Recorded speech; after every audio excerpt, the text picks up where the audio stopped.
Aymon III or Aymon III, a soldier, statesman and crusader, was the 12th Count of Geneva between January 1367 and his death 7 months thence. He was the eldest son and successor of Amadeus III and Mahaut. He pursued a policy of alliance and cooperation with the House of Savoy begun by his father. By all contemporary accounts, he was handsome, possessed great charm of person and of manner.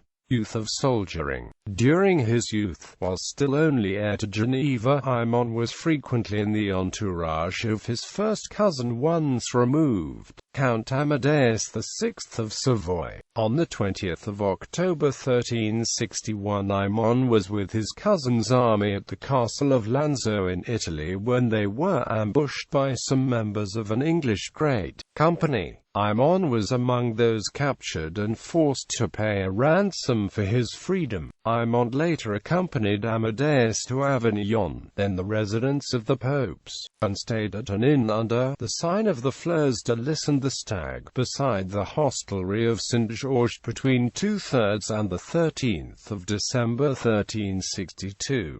The purpose of the trip to Avignon was for Amadeus to confer with King John II of France and to plan a punitive campaign against the great companies ravaging southeastern France and Italy. But Pope Urban V envisaged a new crusade against the Ottoman Turks and sought to bring them into a great anti-Turkish alliance. In the summer of 1363, Aymon took part in Amadeus's campaign to force the Margrave Frederick II of Saluzzo into submission.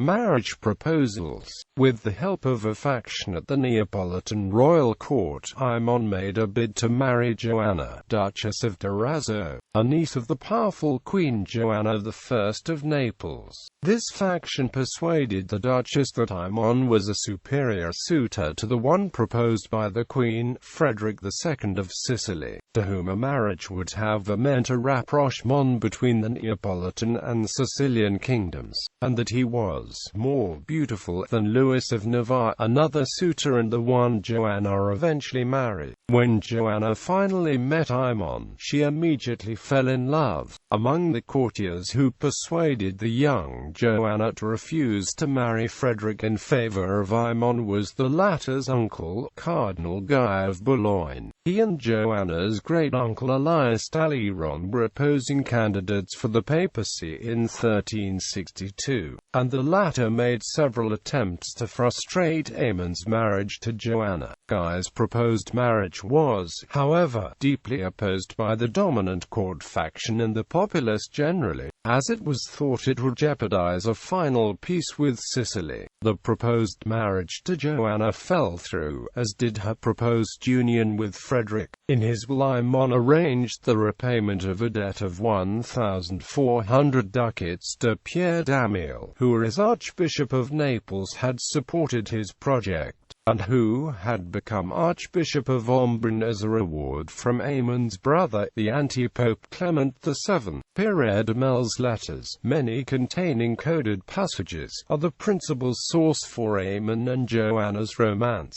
On the 23rd of May 1366, shortly before leaving on crusade, Aymon made a written agreement to marry Margaret, eldest daughter of the late Henry de Joinville, Count of Vaudémont, but the marriage never took place because of his death.